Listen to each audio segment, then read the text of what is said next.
apakah segitu miripnya short body dengan bulky ini, mirip nggak sih kok? Kita lihat di buku, di jurnal itu nggak ada, makanya sekarang jadi liar aja kan. Maksudnya kayak pengetahuan tentang short body jadi subjektif tadi kan, balik ke Reza bilang gitu. Oh, bukan karena cacat jadi short body, karena short body makanya dia disebut cacat. Itu kadang-kadang kalau benar-benar short body pendek banget. Apakah ikan short body ini bisa jumbo? Kalau short body dalam arti cacat, saya rasa sulit.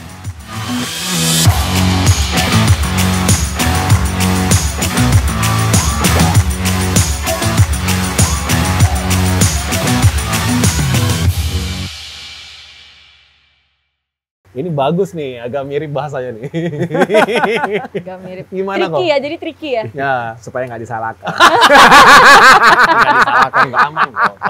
Kita bebas, bebas berbicara. Memang pada intinya Ya, tuh memang mirip. mirip. Memang mirip. Kecuali yang memang benar-benar kita sebut ekstrim ya short body. Ya. Ada beberapa kapan hari di Jepang kan ada satu Ya. Dealer ya, bukan breeder, dealer. Dia bilang, ini pet saya nih, ini ikan piaraan saya nih, short body. Terus rame di Ya. Indonesia. Sampai kalau nggak salah ada kelasnya sendiri short body. Short body bikin kopi show. Iya kan? Ya. Nah itu short body beneran.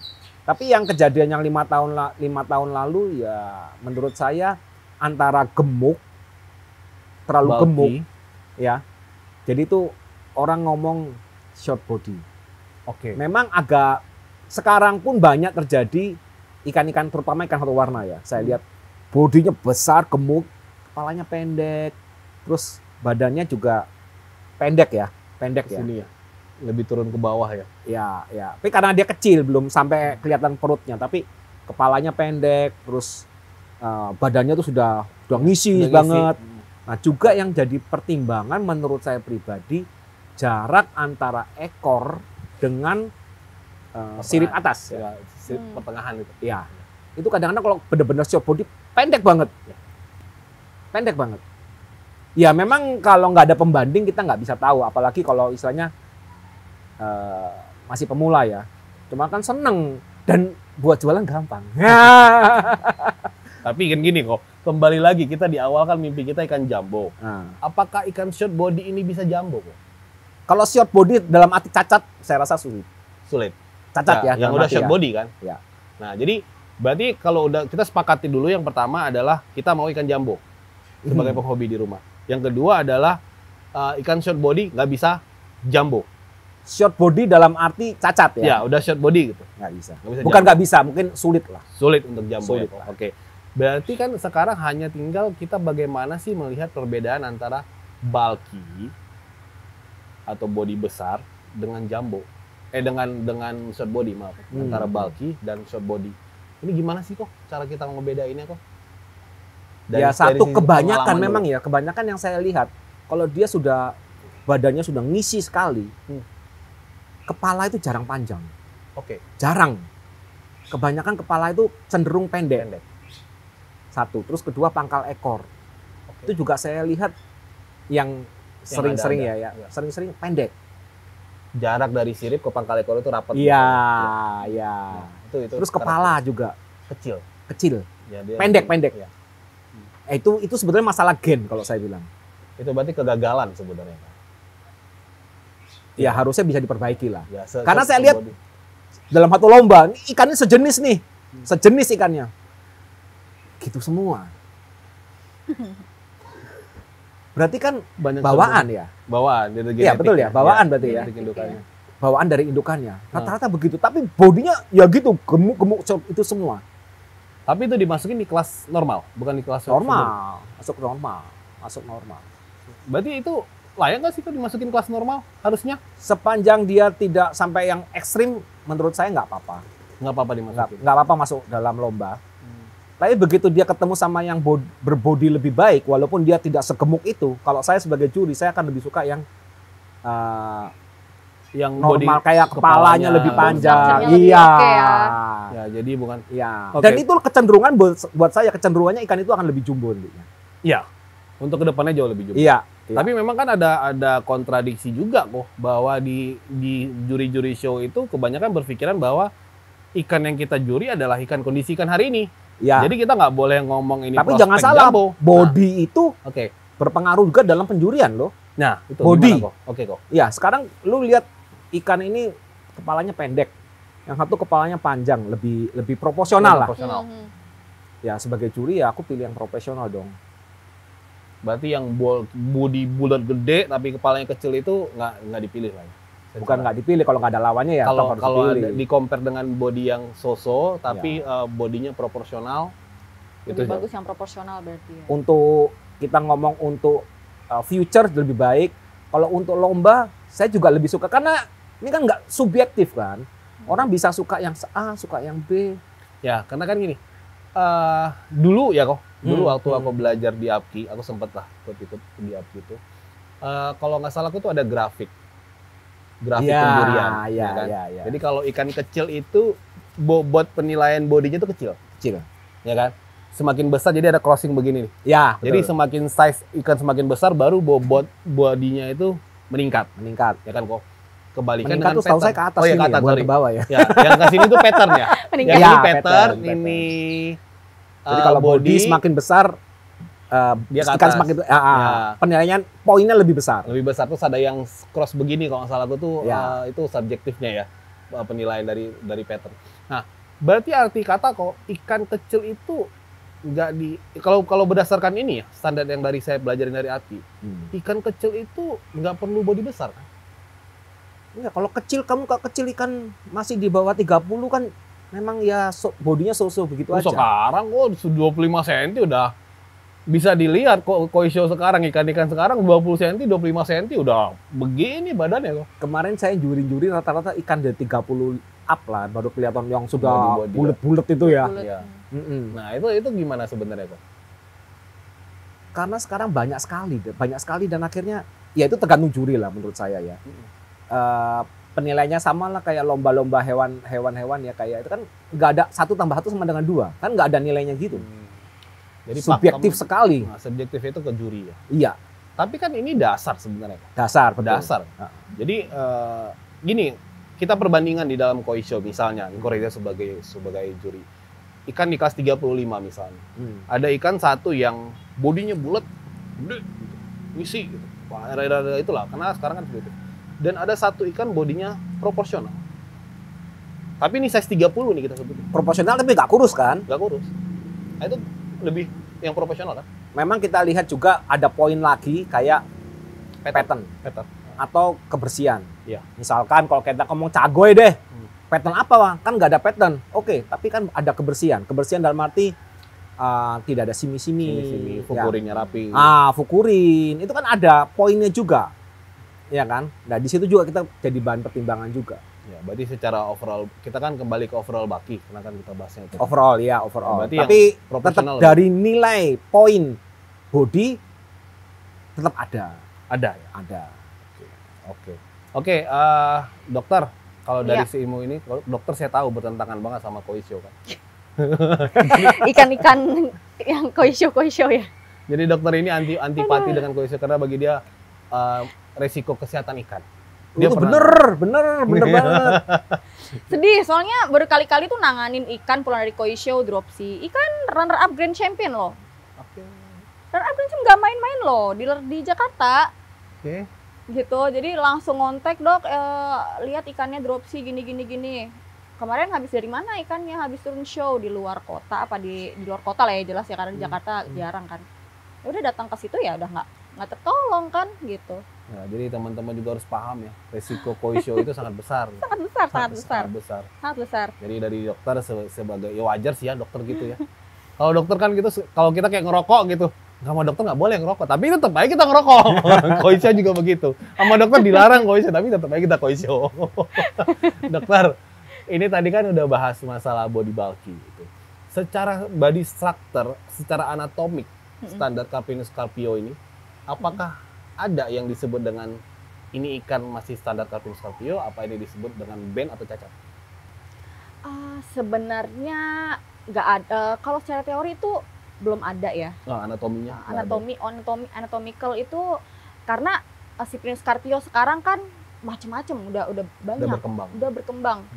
nggak hanya ikan mas, ada ikan koi, terus ikan mas lain tuh banyak Iya. tuh. Yang Grass carp itu juga masuk kan? masuk, grass carp, terus habis itu bluefish yang gede banget yang bisa 2,5 meter sampai 3 meter itu juga masuknya Cyprinus carpio Cyprinus gitu. carpio Jadi masuk. secara teori mereka mau ngasih klasifikasi ukuran itu juga susah Oke. gitu. Jadi memang sebenarnya secara teori itu nggak ada. Cuma ya saya sebagai sebagai dokter gitu ya, memang berpatokannya ke keepingnya sehari-hari aja Oke. gitu. Maksudnya cara ngasih makannya sehari-hari seberapa banyak dan lain-lain gitu. Jadi dari situlah aku bisa mengklasifikasikan ikan ini normal sesuai standar atau enggak gitu. Oke, masih sehat lah gitu. Iya, ya. masih sehat, internal organnya masih oke atau enggak gitu. Oh, pengaruh ya, Dok ya? Sangat pengaruh. Apalagi ya pakan-pakan sekarang tuh aduh luar biasa. Racun semua. Sama lah kayak kita manusia sekarang udah banyak yang makanan racun tuh. Nggak usah sebut merek, Tapi ntar yang kita enak loh, dituntut kita. Tapi itu yang enak malah kok. Yang bikin penyakit malah itu yang enak ya.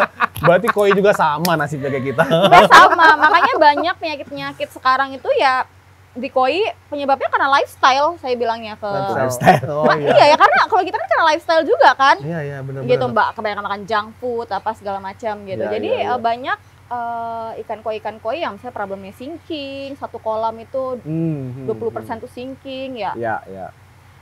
Lifestyle-nya dikurangin dong gitu. Jangan makan junk food ini berarti gitu. Oh. Pakannya dong dikurangin gitu. Jangan udah tahu memang ikan koinya Rakus ya. rakus, banyak makan tapi di pool sehari nggak makannya 8 kali gitu kan, kasihan. Akhirnya sinking. Kayak gitu itu banyak banget kasusnya kayak gitu. Tapi ini lucu loh quote hari ini. Ternyata lifestyle itu jadi beban penyakit bukan hanya di manusia. Iya. Di koi juga lifestyle itu kata dokter menjadi sumber penyakit. Jadi sumber penyakit. Tapi awalnya pasti itu dari lifestyle pemiliknya, Dok. Manusianya. Memang. Ini ownernya ya. Ownernya. Makanya yang bikin ikannya kasihan kan karena ikannya nggak bisa milih kok ya kan. Ikannya kan Oke. nurut-nurut aja, dia dikasih makan ya nyaplok-nyaplok aja. Tapi Berarti kita harus sebagai owner, kesadaran si owner ya. iya, Harus dan benar-benar mengedukasi paham. owner itu juga sangat luar Ya, biasa. disinilah. Challenge-nya gitu Ini kan. challenge kita salah satu untuk edukasi. Mhm. Buat teman-teman owner-owner koi sebagai edukasi. Nah, ini silakan nanti dokter kita dijapri aja, Dok. Pakan yang bagus apa? Silakan dijapri untuk kita aja. Oke, Dok, kembali tadi ke poin masalah bulky dan short body. Mhm. Secara anatomi menurut dokter yang menjadi perbedaan bulky dan short body itu apa sih, Dok? Oh jelas ya, kalau short body dia pasti ada cacat genetik. Oke, short body itu cacat ya. Cacat ya. Short body udah pasti cacat, dia pasti hasil persilangan dari yang cacat. Atau mungkin ada genetik yang Iya, salah. ada genetik yang salah gitu, sehingga memang struktur tulangnya lebih pendek. Oke. Mungkin Gitu. nggak dari persilangan antar sedarah. Bisa jadi, itu bisa jadi. Jadi ya kalau ikan kan nggak, maksudnya ya udah kawin gitu ya, itu bisa jadi. Jadi perkawinan yang liar gitu ya, yang ya udah asal kawin indukannya ini gitu, itu bisa jadi. Oke. Gitu. Jadi ada faktor dari kesalahan dari genetika juga genetik. crossing misalnya paling sering itu kan gini, Dok, dari yang saya pahami dari sisi dunia breeder bahwa indukannya ini bagus. Nah, mereka akan jaga nih sampai turunan ketiga atau turunan keempat, nanti akan di-crossing sama indukannya lagi. Itu secara genetik itu boleh nggak sih, Dok? Sebenarnya kalau teori ya, kalau kita ngomongin teori itu nggak boleh sih. Nggak boleh ya? Nggak boleh. Ya mungkin Jepang melakukan hal itu karena dia pasti hanya peduli kualitas, maksudnya kualitas pattern dan lain sebagainya gitu Oh kan. iya, dia lebih menjaga pattern supaya Menjaga pattern tapi gitu. ada resiko di Tapi situ ada bahwa resiko. kegagalan genetik. Betul. Salah satunya short body itu ya, Dok. Betul. Berarti ada resiko short body dari itu. Ada resiko. Gitu. Jadi ya perbedaan short body sama bulky ya, bulky simply bulky ini juga sebenarnya ada dua klasifikasi ya. Ada bulky isinya otot, ada bulky isinya lemak. Oke. Gitu. Oke. Jadi bulky ada dua klasifikasi. Nah ya udah, bedanya bulky sama short body ya simply short body struktur tulangnya dia memang lebih pendek. Kalau bulky ya dia memang ngisi otot atau lemak gitu. Oke, Kayak berarti gitu.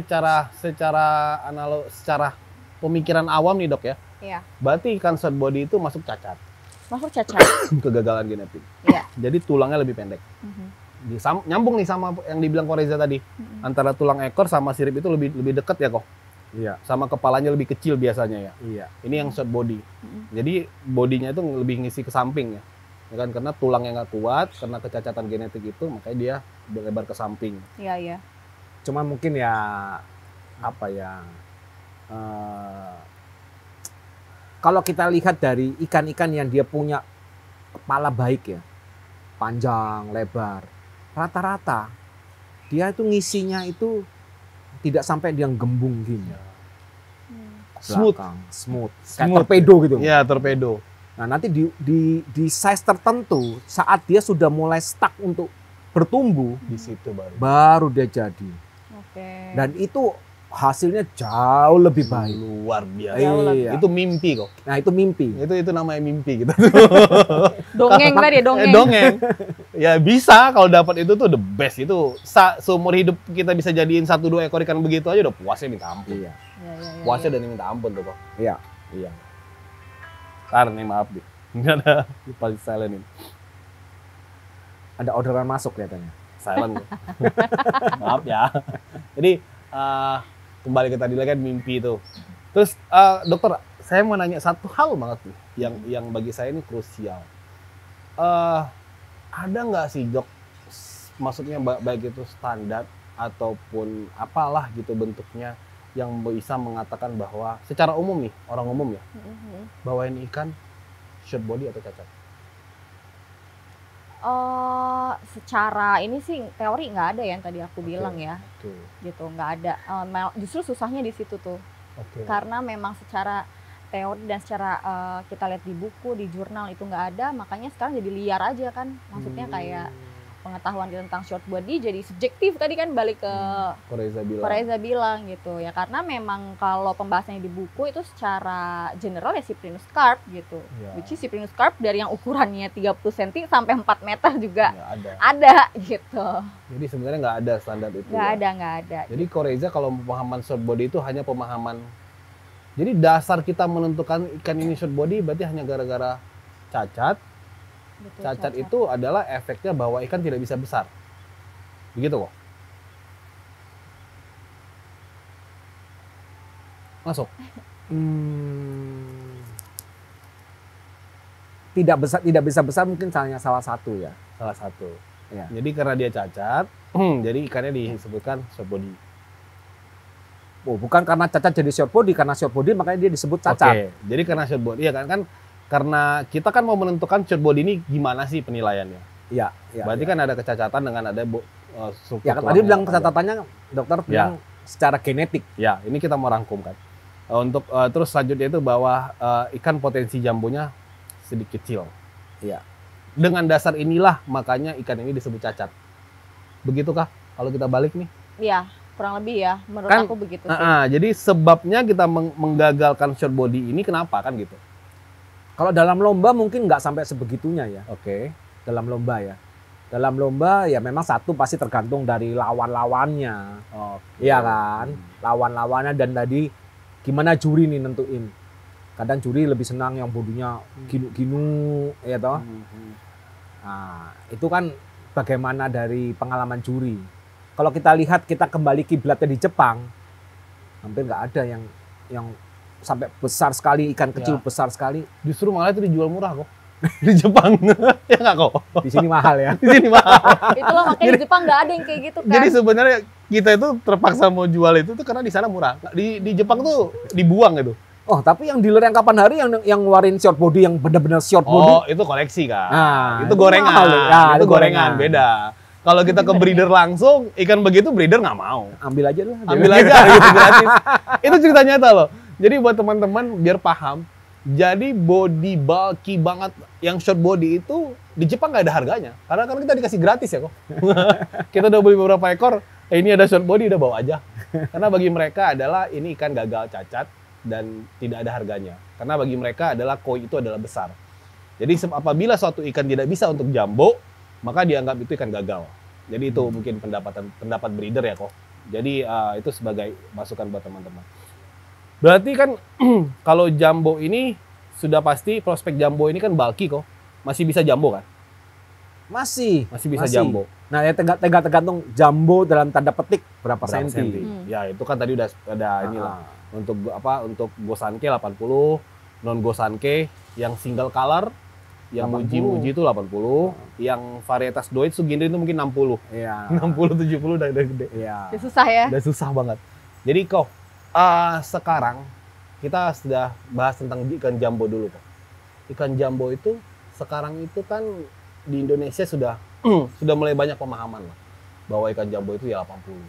Makanya ada disebut jumbo champion over 80. Kan gitu kok. Nah, untuk ikan jumbo ini rata-rata umurnya berapa tahun sih kok? Kalau di Jepang 80 up mungkin sudah 5-6 tahun ya. 6 tahun mungkin ya, 5-6 tahun. Sekarang 5 Jepang loh ya. Oh. Kita ngomong ya. Di kita Kalau di kita gampang. Kemarin saya Di handling kita gampang. handling satu ekor ikan 95 itu 4 tahun. Kalau di Jepang ya, yang di Jepang itu mungkin sudah 7 tahun, kadang-kadang 8 tahun. Ya sekarang kita lihat aja ya, makin kesini ikan koi itu umurnya makin pendek. Sekarang itu orang pengennya ikan 1 bulan itu tumbuhnya 6 cm, 7 cm. Nah lu, udah 50 cm setahun, warnanya minta Merah. merah, merah. minta menang lomba, terakhir yang satu. Minta murah. Kok nggak tumbuh-tumbuh ya pakai pakan ini gitu. Saya tanya udah coba berapa lama gitu, 2 minggu. Terus kayak 2 minggu mau berharap apa gitu kan. karena dia bilang berdasarkan budaya Jepang, koi itu adalah diwariskan. Oh, kalau saya melihat ya ikan 8 cm dalam sebulan ya tadi ya. Pertumbuhan tulang itu dia mesti ngejar 8 cm. Apa tulang itu nggak rapuh? Yang ngasih ilmu 8 cm per bulan itu siapa itu? Itu makanya. Itu pelakunya, tersangkanya itu harus dicari itu. Harus